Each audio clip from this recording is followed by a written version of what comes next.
Like he said, my name is Stephen Henry. It is spelled exactly how it sounds, with a PH, which is a weird way to spell Henry, but we made some choices. A little bit about me, I've been trying to get in shape, so I've been doing yoga, which is great because you can be all the shapes. I told a friend of mine I was doing yoga, and he was like, yoga? Dude, what are you, gay? And I was like, come on, man. Do you honestly think I could get in gay shape? Like, I'm not looking to work that hard. I'm just shooting for heteroflexible. That's where I'm at. I'm divorced. You guys probably picked up on that. I know it's hard to believe that someone married me. Probably harder still to believe they gave all this up. Nope. No, I don't mind being divorced because it means I've got options. Because I have a new box to check on applications. It's so exciting. Like, it's gone from single to married. Ooh, divorced. Oh, widowed. I wish it was widowed.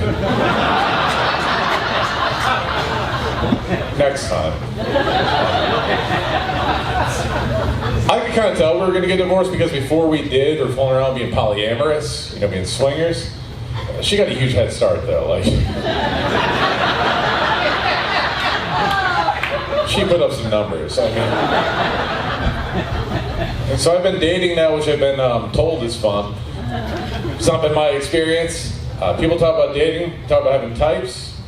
Not me, I don't get those kind of luxuries. Like, I don't get to pick at a litter, I get the strays from the alley. Like, I love the rescues, is what I'm saying. Like, I would say if I had a type, it's probably type 2, diabetic. Those girls are super sweet. But they're a lot harder to pick up.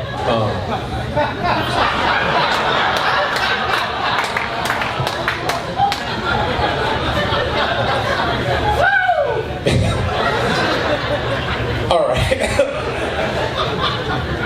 Yeah, like, for me, it's not about looks. Like, I like a girl for her personality. I like a girl who's a bit eccentric. Like, I like a girl who's got bipolar disorder. Like, I like my girl like the bottom of a Cracker Jack box. Entirely nuts. You know, like, that's where I'm at. One of the worst parts about dating is people see a couple out. They'll see a guy and a girl, and they'll be like, oh my God, she is too good to be with him. She is so out of his league. And I can hear you. We're just trying to have dinner. It's not a Make-A-Wish.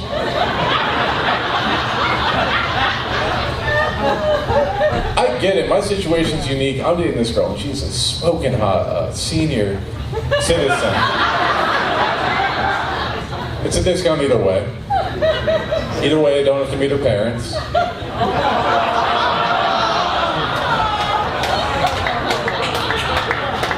I'm just no good with the Ouija board, but like, I am honest to God dating a woman 29 years my senior. That is a lot of life between us. Like, that is nearly the life of a mortgage between us. But she does cute older lady stuff, like she likes to collect Social Security. And that's so hot, because I'm never gonna get to do that. I thought about it, I'm like, it's kind of like I've been paying for her meals since before I was paying for her meals.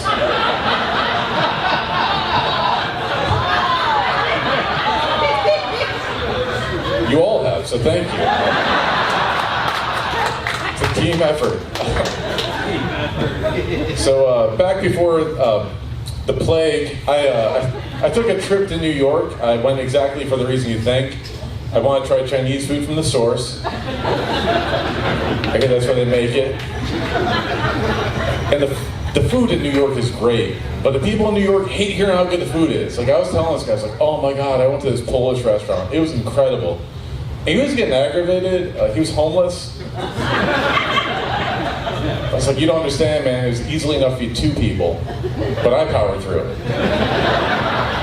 It's not a quitter. Family breeds champions. So I left New York and I went to Oklahoma, which we all know is in New York to the west. Nobody knows that. Like, when people talk about New York, they're like, oh, if you can make it in New York, you can make it anywhere. If you can make it in Oklahoma, probably just keep driving. Like, I didn't know why they called themselves the Sooners until I got there, and I was like, I get it. I can't leave here soon enough. Like this it sucks. Like it takes a special kind of state to make you root for the tornadoes. To watch a trailer get whisked into the sky and a brother and sister wife tumble to the ground mid-coitus. And I can say that here because if I say it, they're like, ha, coitus, that's my cousin's name, but not in Florida.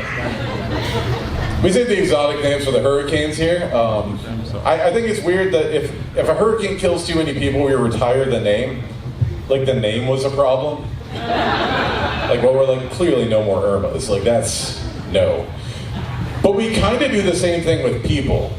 Like, you don't see a whole lot of new Adolfs and Gengises running around. Because they're a little more into marching. I feel like every hurricane should just be named Hurricane Dad. Because we really just kind of hope it hits somebody else.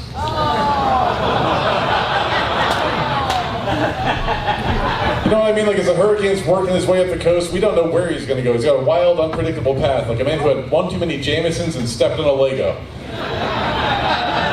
All we know is someone's going to get it. Like, I have a degree in economics. Please, dear God, do not applaud. And I don't know how I managed to get that degree, like what with all the women just throwing themselves at me. I'm kidding, of course. It's all supply, no demand. But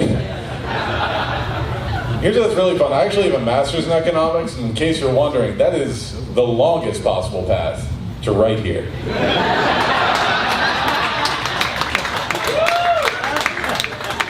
I could have just had a drug problem. Like, I could have skipped a step or just added 12 more. Like, I don't... If you guys have never studied economics, I assume you haven't because you're out enjoying life. Economics is really just a study of why people are poor and why they kind of deserve it. And when I graduated, I was broke and I was like, this seems right. Because I was told that I was going to make so much money as an economist. What they don't tell you, nobody's an economist.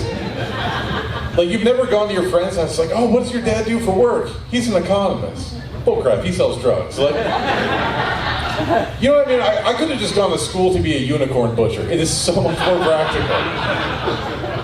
Got a good deal coming in on Bigfoot meat. Like, it's so dumb. All right, I saw a sign on the side of a pawn shop. They just had a big picture of a shotgun. And it said, if you bring in a gun, we'll give you money. I was like, that's not that novel. Banks have the exact same policy. You bring in a gun to any bank, you can take out as much money as you want. You just got to keep your mask on. All right, thank you guys so much. You've been great. I'm Steve.